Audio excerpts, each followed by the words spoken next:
नमस्कार दोस्तों, कैसे हैं आप सभी। बिल्कुल आप सभी बहुत अच्छे होंगे। चलिए चलते हैं, हम लोग देख लेते हैं पॉलिटी 2017 का क्वेश्चन पेपर देख लेते हैं और इसमें हम लोग सॉल्व किए थे 1 to 7 तक क्वेश्चन। ठीक है, अब हम लोग देखेंगे 8 से।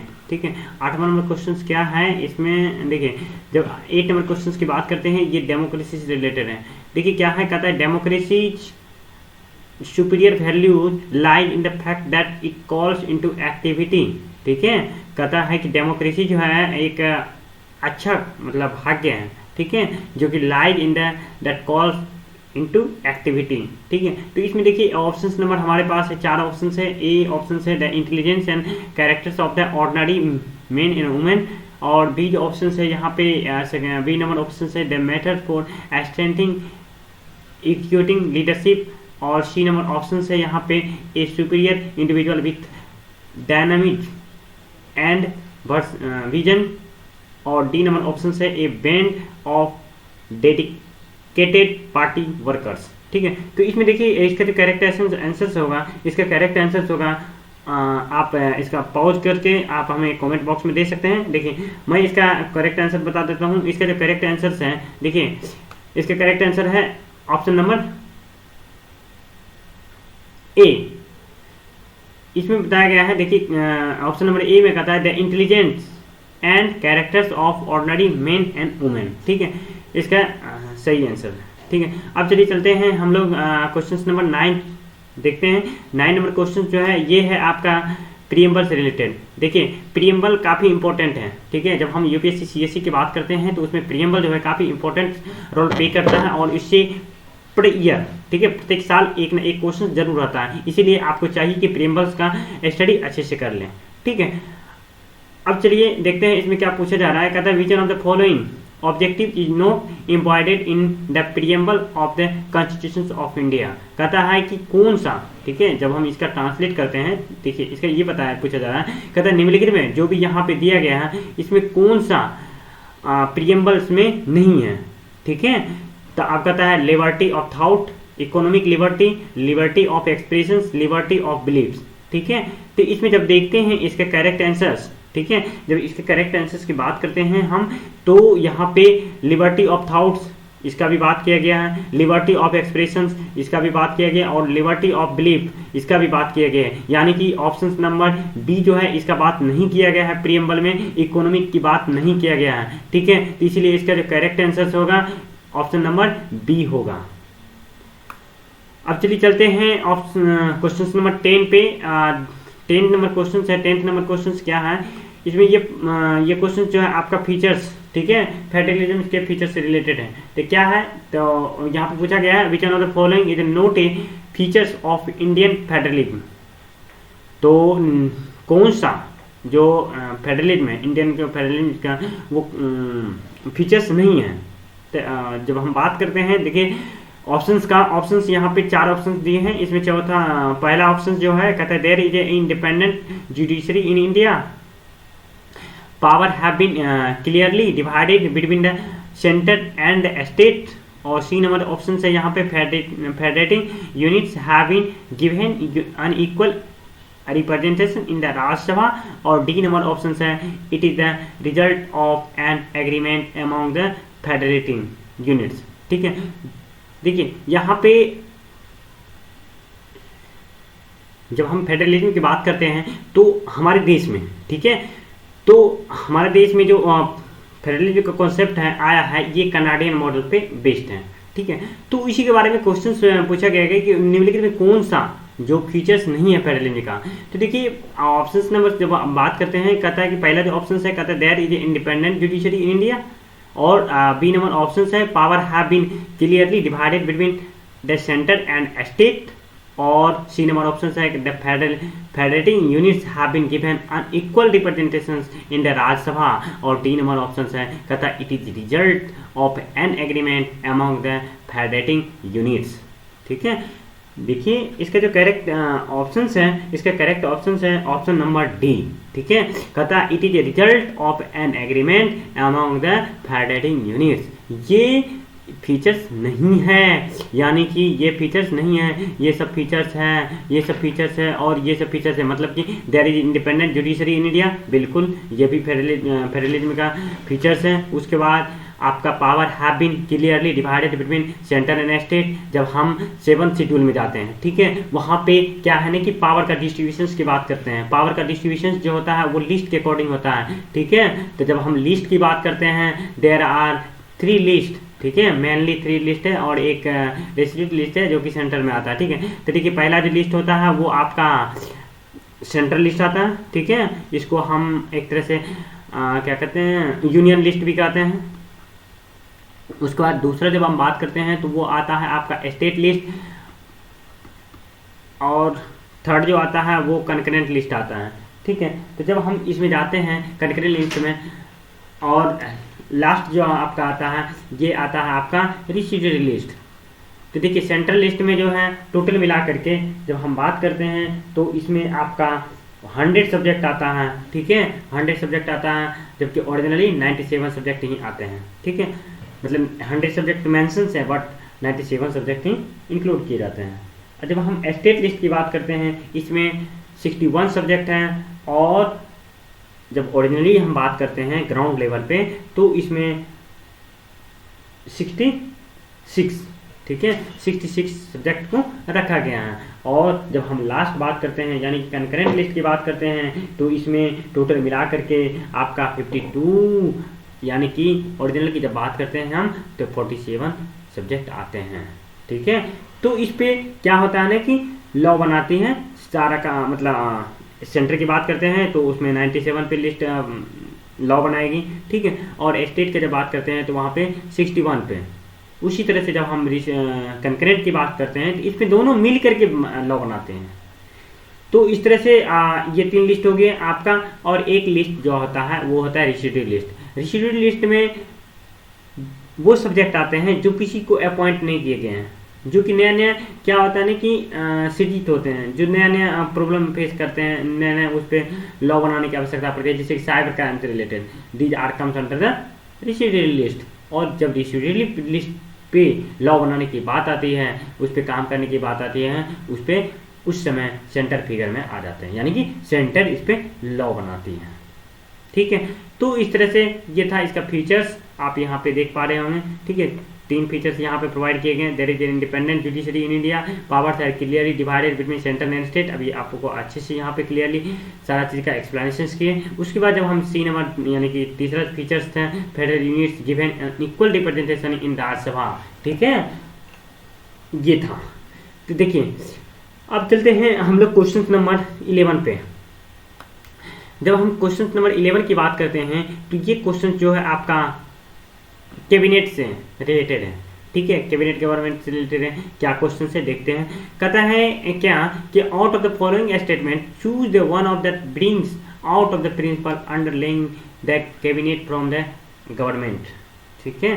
तो देखिए यहाँ पे ऑप्शंस दिया गया है, क्या क्या ऑप्शंस है। ऑप्शंस नंबर फर्स्ट यहाँ पे कहता है an arrangement of minimizing criticize against the government whose responsibilities are complex and hard to carry out the satisfaction of all, और बी नंबर ऑप्शन है a mechanism by speeding up the activities of the government whose responsibilities are increasing day by day, और C number से यहाँ पे कहता है a mechanism of parliamentary democracy for ensuring collectively responsibility of the government of to the people, और D number option है a device of strengthening the hands of the heads of the government whose hold over the people in the state decline. जब हम देखिए यहाँ पे questions क्या पूछा जा रहा है, कहता है आउट ऑफ द फॉलोइंग निम्नलिखित में कौन ऐसे हैं जो कि प्रिंसिपल जो है कैबिनेट का, ठीक है, उसको यहाँ पे इम्प्लीमेंट करता है, ठीक है, गवर्नमेंट के फॉर्म में। तो इसका आप आंसर्स दीजिए, 4 ऑप्शन दिए गए हैं, ठीक है। तो इसमें जब वीडियो पॉज कीजिए और दीजिए, ठीक है। अब मैं इसका आंसर्स बता देता हूँ। इसका जो करेक्ट आंसर है आपका ऑप्शन नंबर सी है, ठीक है। ये जो है कैबिनेट फॉर्म्स के जो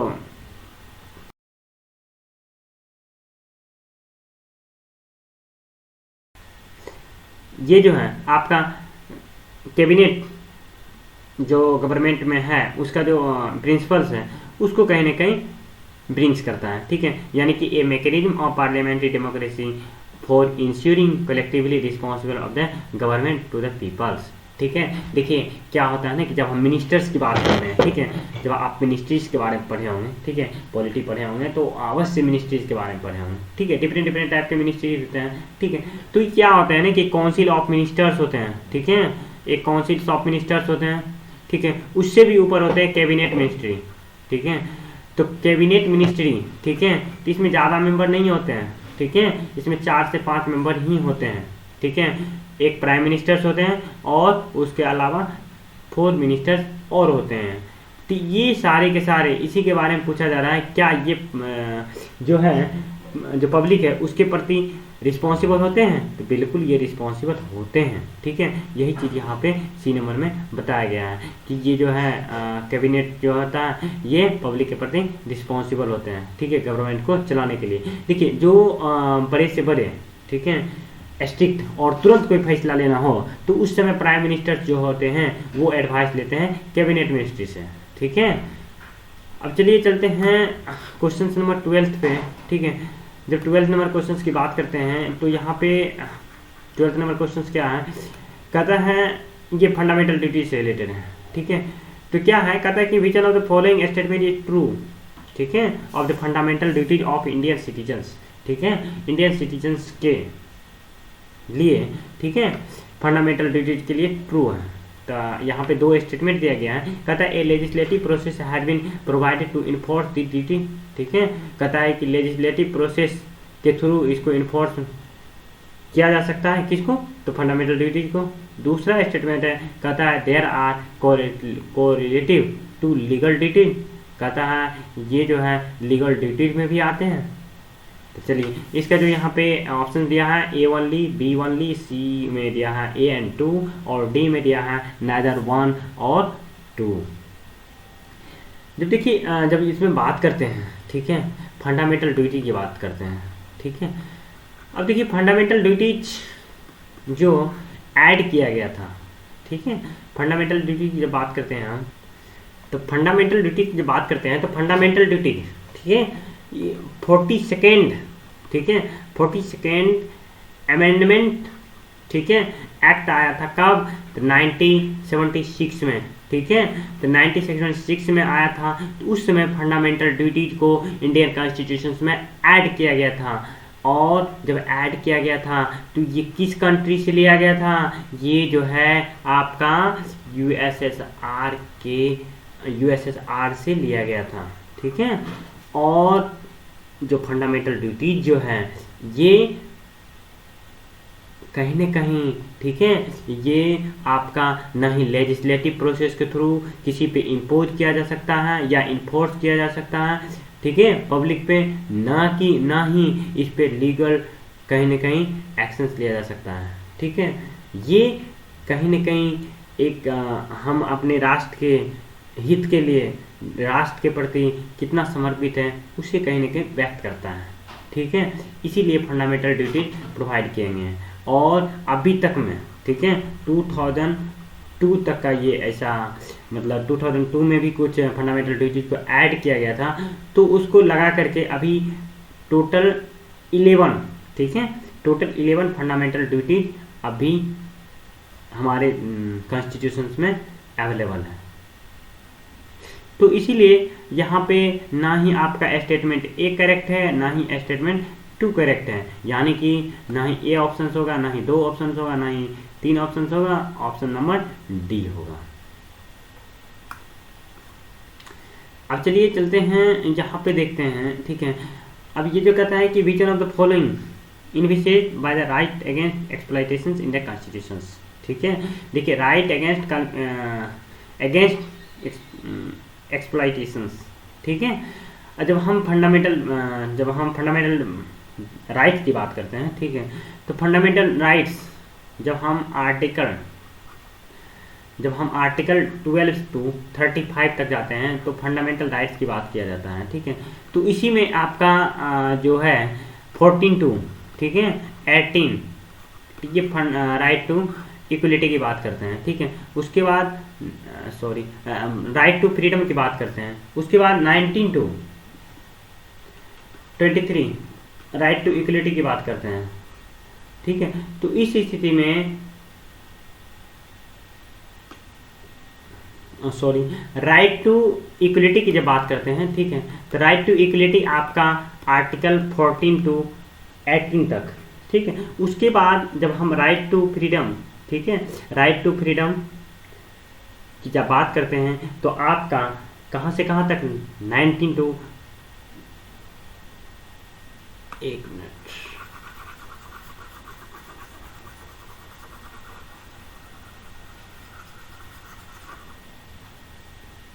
जब हम बात करते हैं राइट टू फ्रीडम का, ठीक है, तो ये आपका आर्टिकल जो आता है एट 19 टू 22 आता है, ठीक है। उसी तरह से आगे जो है आपका आर्टिकल 23 से 24 राइट अगेंस्ट एक्सप्लॉयटेशन की बात करते हैं। और यहाँ जो क्वेश्चन से राइट किया गया है राइट अगेंस्ट एक्सप्लॉयटेशन की बात किया गया है, तो क्या है क्वेश्चन, कहता है which one of the following in which the right against exploitation in the constitution of India, तो कहता है prohibitions of traffic in human beings and force labour, abolitions of untouchability, और तीसरा जो है स्टेटमेंट ये है कि protection against interest of minorities, और चौथा स्टेटमेंट है यहाँ पे provisions of unemployment of children in factories and mines, ठीक है। अब जब देखिए यहाँ पे एबोलिशंस ऑफ अनटचेबिलिटी ये आपका राइट टू इक्वलिटी में आ गया है ना। उसके बाद करके यहाँ पे प्रोटेक्शन ऑफ द इंटरेस्ट ये भी आपका राइट टू इक्वलिटी में आ गया। तब यहाँ पे देखिए provisions of traffic and human being force labour, ये जब इसका जब बात करते हैं ये आपका आ गया राइट अगेंस्ट एक्सप्लॉयटेशन। और उसके बाद आपका ये जो चौथा स्टेटमेंट है ये भी कहता है provisions of employment of children in factory, ये भी राइट अगेंस्ट एक्सप्लॉयटेशन की बात करते हैं। यानी कि 1 और 4 स्टेटमेंट सही है। तो चलिए देखते हैं यहाँ पे स्टेटमेंट, यानी कि ऑप्शन नंबर सी, ठीक है, ऑप्शन नंबर सी इसका करेक्ट है। अब चलिए चलते हैं नेक्स्ट क्वेश्चन जो है ये आपका क्या क्वेश्चन है, प्रेसिडेंट से रिलेटेड है, प्रेसिडेंट रूल से रिलेटेड है। तो क्या है क्वेश्चन कहता है which one of the following is not necessary to consequence of proclamation of the president rules in the state, ठीक है। कहता है कि यहाँ पे जो प्रेसिडेंट रूल्स के टाइम में, ठीक है, कौन सा प्रोक्लेमेशन नेसेसरी है, ठीक है। तो यहाँ पे स्टेटमेंट दिया गया, कहता है dissolution of the state legislative assembly. दूसरा जो स्टेटमेंट है removal of the councils of ministers in the state. और उसके बाद है करके तीसरा जो ऑप्शन स्टेटमेंट है ये कहता है dissolution of the local bodies, ठीक है। अब चलिए चलते हैं इसका जो ऑप्शन है, कहता है ए एंड 1 एंड 2, उसके बाद है करके 1 एंड 3, और सी जो है यहाँ पे कहता है 1 एंड 3, एंड डी कहता है 1, 2 एंड 3।